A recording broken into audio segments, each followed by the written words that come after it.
반갑습니다. 오늘은 예레미야 6장 말씀을 함께 나눌게요. 19절입니다. 땅이여 들으라. 내가 이 백성에게 재앙을 내리리니 이것이 그들의 생각의 결과라. 그들이 내 말을 듣지 아니하며 내 율법을 거절하였습니다.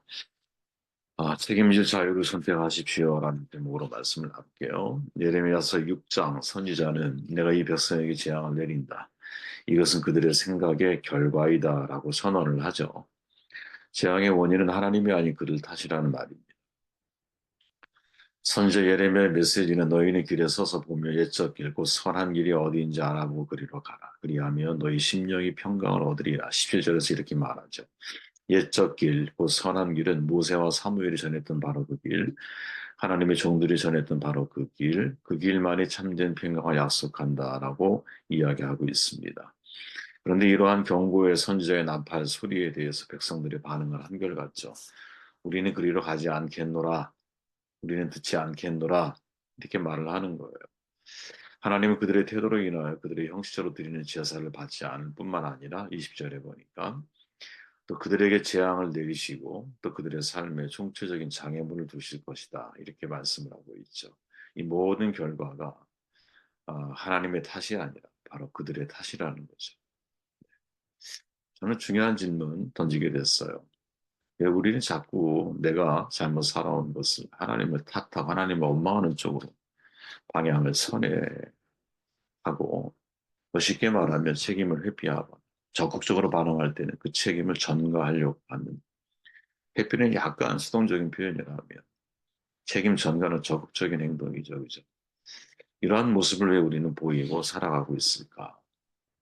언제부턴가 우리 사회 전반에 이 책임질 일을 타인에게 전가하는 현상이 은연중에 확산되고 있죠. 이거는 우리가 유심히 봐야 할 문제입니다. 책임 회피나 책임 전가, 인간의 보편적인 심리죠. 왜 아담과 하와가 선악과를 먹은 이후의 반응을 다 기억하고 있잖아요. 이 책임 전가에 대해서 예전에 참 우리가 많이 다루었었죠.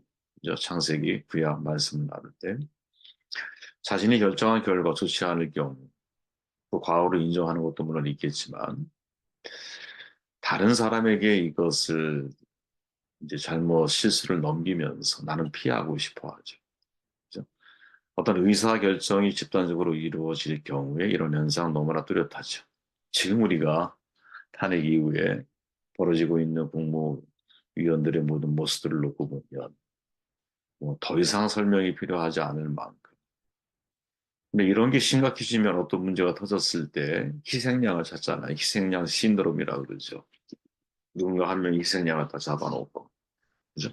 그걸 마치 아사헬처럼 광야로 보내는 어린 양처럼. 그죠? 그를 통해 다른 모든 사람들은 책임에서 벗어나려고 하고 고대 그리스의 30명의 폭군이 정치를 장악해 나가면서 민심이 막 동요를 하니까 가장 대표적인 소피스트였던 소크라테스를 희생양으로 삼아 동미나리를 먹여 죽이잖아요. 그죠? 루이 16세 때 너무나 사치가 심하니까 국가가 낭비되고 민주들의 분노가 막 거기에 달하니까 마리 앙뚜아네트를 희생양으로 전락시켜 버리잖아요. 그죠? 우리가 불과 얼마 전에 코로나가 터졌을 때 지금도 여러분 기억하실지 몰라요. 31번 확진자, 용인 66번 확진자, 슈퍼 확진자라고 낙인 찍어서 왜 이런 일이 벌어질까? 석재양 심리죠. 그죠? 아마 당분간 우리가 매스컴을 통해 계속 보게 될 일들이 이런 일들이 아니겠어요. 그죠? 책임을 다른 누군가에게 전가하고 나는 피해 가려고 하는 이런 것이 개인의 문제를 넘어서 사회 전반에 사실은 이렇게 바이러스처럼 퍼져 있다라는 거죠. 우리가 지금 제가 유심히 본 논문이 하나 있는데, 백석대 선교학 교수인 황원선 교수가 한국의 책임전가 문화에 대해서 글을 쓴 게 있어요. 1980년대 이후로 새로운 유행처럼 가속화되고 있다라고 진단을 하면서 현대사회 책임전가의 성경적 이해라고 하는 글을 통해서 이를 추적해 가거든요. 근데 이제 제가 유의미하게 본 것 중에 하나가 뭐냐면 그분의 말 가운데 왜 책임전가가 유행처럼 우리 사회에 번져가고 있을까? 그러다가 그 시기를 딱 보았더니 1970년, 80년 그 이후로 이런 일이 벌어지고 있다라는 거예요. 물론 그 이전에도 그런 일이 왜 없었겠어요. 분명히 누군가는 그런 일이 어떤 사회에서는 그런 일이 벌어졌겠죠. 그럼에도 불구하고 이게 폭발적으로 증가하는 타이밍을 한 80년대 이후로 이야기를 해요. 근데 그때 기독교계에는 어떤 일이 있었느냐. 70년대 이후에 한국 기독교계에 내적 치유의 개념을 소개하는 책들이 등장하기 시작했다라는 거예요. 대표적인 거 들어봤을 거예요. 상한 감정의 치유. 데이비드 시멘스가 쓴 거죠. 사랑과 향기가 가득한 집, 네레모아가 쓴 거죠. 그리고 이제 YM, 예수전도단에서 내적 치유 세미나가 아주 중요하게 다루어지고 있고, 어, 그들이 교재로 사용하는 것이 브루스 톰슨이라고 하는 사람, 내 마음의 벽이라고 하는 책이 있었거든요. 지금도 아마 이걸 사용할 거예요. 그래서 이게 교계에 엄청나게 퍼졌다라는 거지. 그 이후에 한국 사람도 지도자들도 책을 많이 썼어요. 뭐 최현주 목사 같은 경우 위장된 분노의 치유 다 들어봤음직한 책들 제목이잖아요. 왜 이거를 이 교수님이 주목을 했느냐. 이 내적 치유 개념이 유행하면서 한 가지 병리적인 사회적인 현상이 나타났다라는 거예요. 이게 뭐냐? 한 개인이 도덕적으로 사회적으로 범죄를 하고 나서 많은 사람들이 공분을 할 거 아니에요? 그러면 그 앞에 서서 나도 상처받았고 울기 시작하면서 자신의 과거, 어린 시절, 학대받았던 이야기, 가난했던 이야기, 예를 들어서 그러면서 사람들에게 이런 것들을 이야기하면 최소한 동정심이 듣는 사람이 생겨나잖아요. 그러면 책임감이 동정심이 생기는 것만큼 비례해서 책임감이 줄어드는 거죠. 그러니까 눈물 글썽이면서 말만 잘하면 누가 피해자고 누가 가해자인지 불분명해지는 상황이 등장한다라는 거죠. 그래서 한국 사회가 피해자만 가득한 거야. 가해자는 별로 없는 거야. 여러분, 한국의 슬픈 역사 가운데 하나가, 이거 프랑스에서 첨예하게 사실은 대립했던 문제인데, 그죠? 그 독일에 부역했던 프랑스 사람들 어떻게 해야 될까? 그들은 숙청에 성공했죠. 한 10만 명 가까운, 그죠? 평생 지도자의 자리에 설 수 없는, 어떻게 보면 그 가문 전체가 프랑스 사회에서는 그렇게 결정해 놨어. 그거에 처음에 아주 강력하게 동조했던 사람이 있었는데,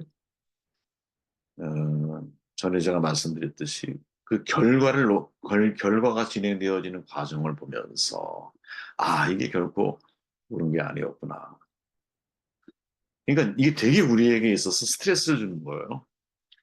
분명히 잘못에 대한 단죄가 반드시 필요한데, 그 단죄를 하는 과정에서 또 다른 악이 창출되어지는 모습을 목격을 하잖아. 그죠? 알베르 까미 같은 사람이 대표적인 예잖아요. 그죠? 그러면서 야, 이게 어떻게 돼야, 어떻게 해야 되는, 저는 이게 인간이 가지고 있는 한계라고 보거든요. 왜 인간이 선악과를 먹으면 안 되느냐. 인간은 선악을 분별하는 능력이, 완벽하게 통제할 만한 능력이 인간은 없기 때문에 그런 거 아닌가. 지금 이것도 비슷한 상황인 거죠. 예.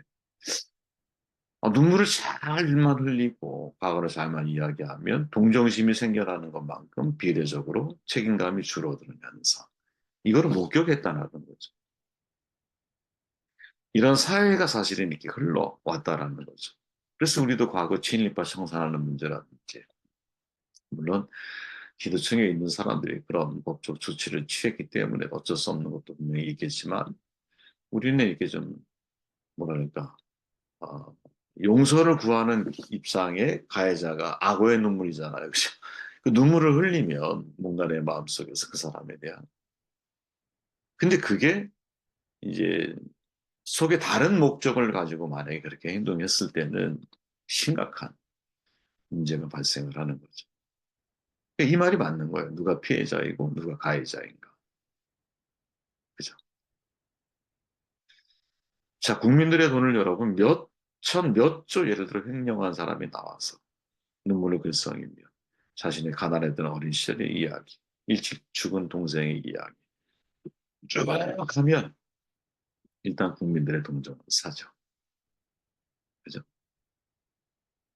우리나라 예를 들어서 술 먹고 범죄 저지르면은 감형이 그렇게 쉽지 않아. 그죠? 지금, 지금 우리 최고의 리더십도 정신적으로 온전한 것 같지는 않은데, 온전하지 않는 정신을 가지고 문제를 삼는다. 이건 또 동정심이 유발될 수 있잖아. 이런 문제들이 항상 있다라는. 그럼 이걸 어떻게 해야 될까? 이건 우리는 하나님 앞에 내 자신을 비춰봐야 한다는 거지. 하나님. 예전에 여러분 그런 이 다이아나 비가 교통사고로 사망했잖아요. 그래서 다이아나 비가 이제 다른 사람과 부적절한 관계를 맺고 있었는데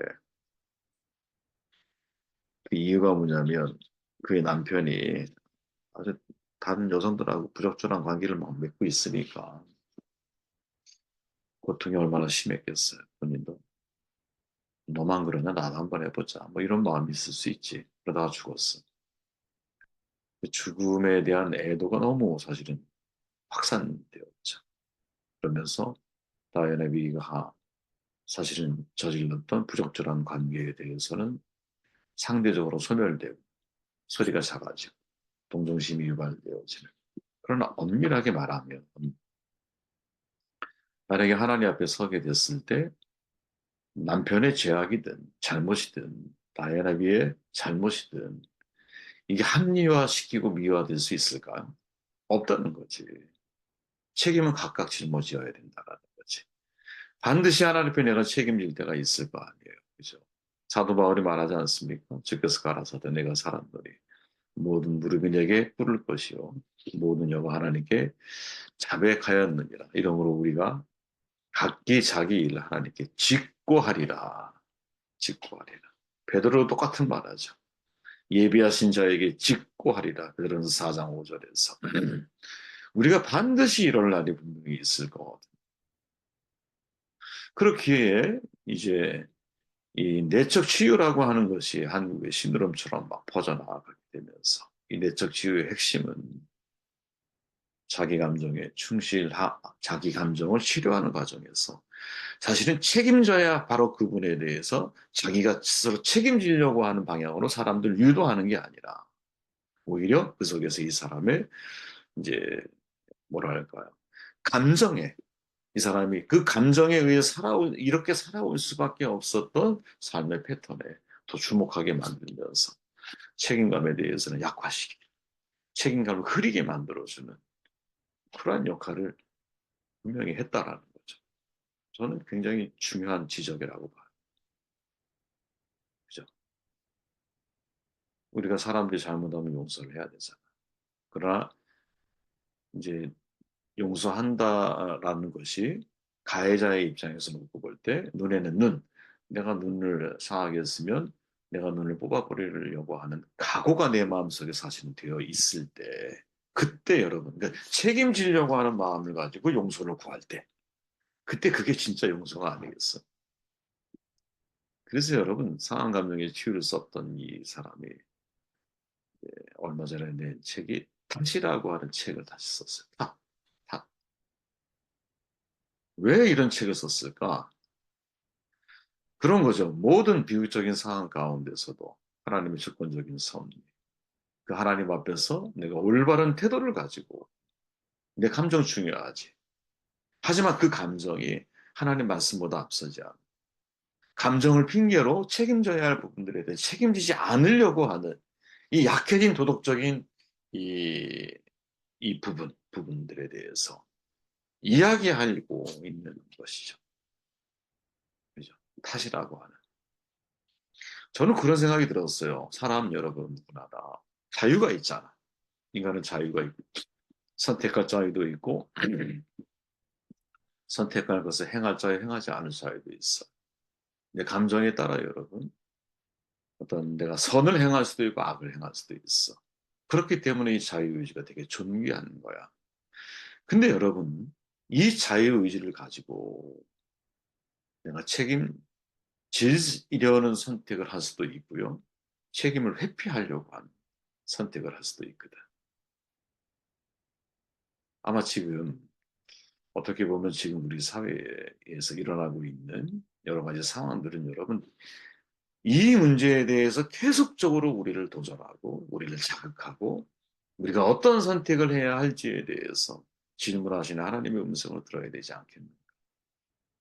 지금 예를 들어서 계엄을 일으켰던 정권에서 바로 이 책임에 대해서 어떻게 반응할 것인가. 이 모든 것들을 우리나라 모든 사람들, 전 세계 사람들이 지켜보고 있을 거거든요. 그죠? 만약에 책임지지 않는 모습에 대해서 법이 정의를 지키지 못한다면 발생할 수 있는 일들이 분명히 있을 것이고 우리가 원하는 건 당당하게 본인이 어떤 한 행동에 대해서 자기 책임 있는 반응으로 우리들한테 보여주기를 원하죠. 그죠? 근데 같은 질문을 우리가 우리 자신에게 던져봐야 하지. 내가 책임적인 위치에 있다. 뭘 책임을 져야 될까? 그 책임을 회피하지 말고 당당하게 내가 책임을 짊어지려고 하는 자유를 선택할 수 있는 이 용기가 과연 우리 가운데 있느냐 이런 생각을 해보게 되었습니다.